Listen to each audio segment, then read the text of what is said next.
votre intervention. Donc, avant de donner la parole à Sarah, je vais juste éclaircir certains points. Donc, effectivement, pour la diversification alimentaire, Sarah, il y a un cours qui est dédié à cela dans ce même module de puériculture, dans cette unité d'enseignement qui est dédiée à la diversification alimentaire. Donc, en principe, c'est dans ce cours que vous auriez dû détailler la diversification alimentaire. Donc, ça n'a pas sa place ici, du moment où il y a un cours spécial qui est dédié à cette entité. Pour l'allaitement maternel protégé, également, Dr Sorna, en fait, il y a un cours qui est également dédié à cela. C'est le cours sur la transmission du VIH de la mère à l'enfant. Donc, en principe, ici, ils peuvent parler de l'allaitement maternel protégé, c'est-à-dire expliquer rapidement en quoi ça consiste, mais ils ne peuvent pas quand même le détailler parce que c'est un cours général sur l'allaitement maternel. Donc, dans la partie contre-indication, allaitement maternel protégé, ils peuvent juste dire en quoi consiste l'allaitement maternel protégé rapidement, mais ils ne peuvent pas le détailler parce qu'il y a également un cours qui est dédié à cela et que vous verrez au fur et à mesure de vos modules. Donc, Sarah, tu as la parole pour la vitamine D.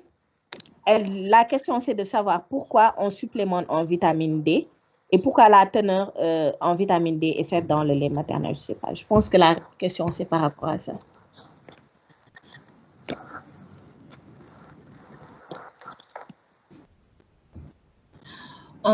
Ok, pour apporter un élément de réponse, je pense que la teneur en vitamine D chez la mère varie également en fait, chez les mamans africaines et chez les mamans, je crois, en Europe, la teneur en vitamine D varie.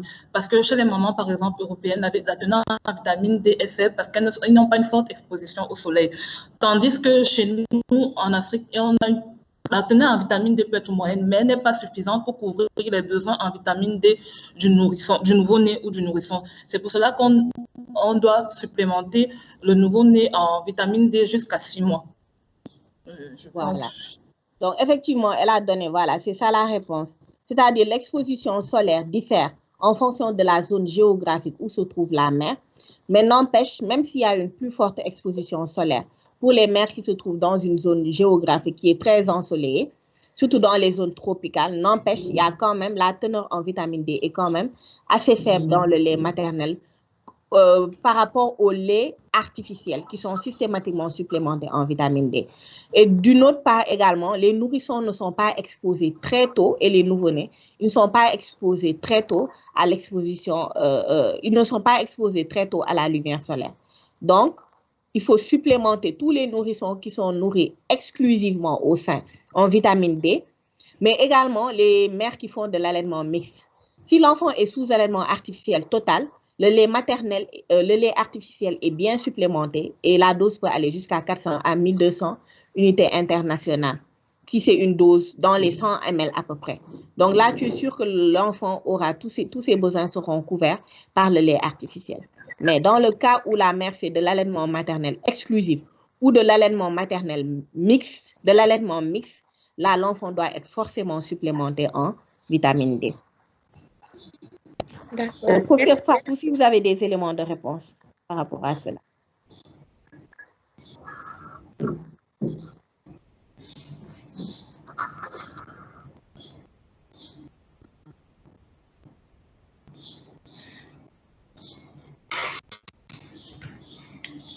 Professeur Fatou.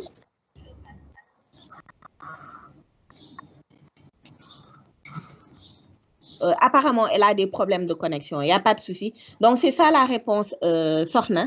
Vous ne m'entendez pas? Non, on ne vous entendait pas tout à l'heure. C'est bon maintenant? Oui, c'est bon maintenant. Je dis, c'est pour ça qu'on les supplémente en vitamine avec, où il y a de la vitamine D. Vous m'entendez? Oui, je vous entends, professeur. Je vous entends très bien. C'est bon. Voilà, merci, professeur Fatou. Est-ce qu'il y a une autre intervention? Docteur Yacine, allez-y. Yacine Diaw. D'accord, merci Dr Diana pour la parole, merci Dr Sarah pour la présentation. Moi, c'était juste une petite question. C'était par rapport à la production de lait. les facteurs qui peuvent entraîner une diminution de la production de lait, parce qu'on sait que le stress chez les mamans qui travaillent, chez les mamans qui subissent un peu de stress, on voit la plupart du temps qu'effectivement la production de lait diminue. Bon, dans le cours, je n'ai pas senti cette partie-là. Je ne sais pas si c'est parce que je n'ai pas bien suivi, mais si on peut peut-être revenir dessus. Merci. C'était votre seule intervention, Yacine? Oui, merci, Dr. Dieynaba. Merci.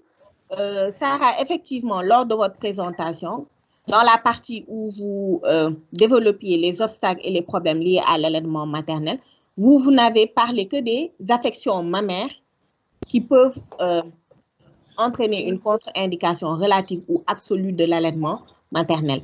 Effectivement, vous avez oublié le manque de préparation psychologique, donc qui va être à l'origine du stress chez la mère et qui va bloquer la production d'ocytocine par l'hypophyse postérieure. Vous avez oublié d'en parler. Le fait que la maman n'allaite pas suffisamment, c'est-à-dire une durée de tétée trop courte ou bien qu'elle n'allaite pas suffisamment, c'est également un obstacle parce qu'on vous a dit que c'est la vidange régulière et continue du sein qui entretient la production de lait.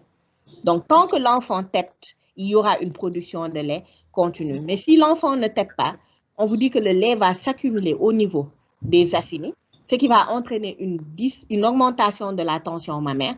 Il va s'en suivre une distension des alvéoles et ceci va comprimer la vascularisation capillaire au niveau des mamelons. Donc, l'arrivée des nutriments va diminuer, mais également l'imprégnation hormonale aussi va diminuer. Et c'est ce qui va être à l'origine de la sécrétion du facteur d'inhibition de la lactation et c'est ce qui va entraîner une diminution de la production de lait chez les mères. Donc, cette partie a également manqué dans la partie problème et obstacles liés à l'allaitement maternel. Donc, c'était plus une suggestion qu'une question de la part de Dr. Yacine. Donc, il faut en prendre en compte lorsque vous allez élaborer le document final. Ok, Dr. Dieynaba, c'est noté. Dr. Mamine, vous avez la parole à nouveau. Je pense qu'on peut progresser rapidement, Dr. Dieynaba, parce qu'on a un deuxième cours. Ok, effectivement. Donc, Dr. Mamine, je pense que c'est le dernier intervenant rapidement.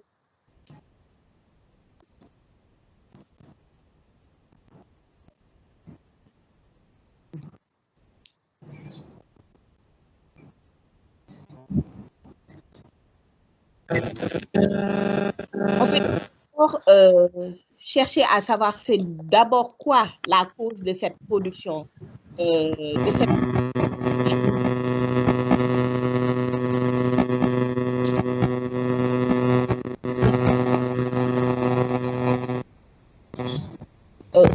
c'est bon. Donc, je disais que s'il y a une insuffisance de lactation, il faut d'abord chercher à savoir c'est quoi la cause. Chercher à éliminer un stress maternel qui pourrait inhiber la production de cytocine. Il faut chercher à savoir si la durée des tétées, si elle fait au moins 10 minutes au sein, ou bien si la fréquence des tétées est trop courte, c'est-à-dire elle ne vide pas trop les seins, elle ne met pas l'enfant régulièrement au sein, mais parfois aussi ça peut être des troubles endocriniens que la maman présente.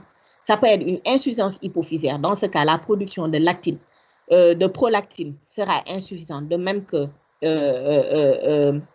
d'ocytocine. Ça peut être un syndrome des ovaires polykystiques. Là aussi, il n'y aura pas assez de production de prolactine. Comme ça peut être une atrophie mammaire qui est congénitale,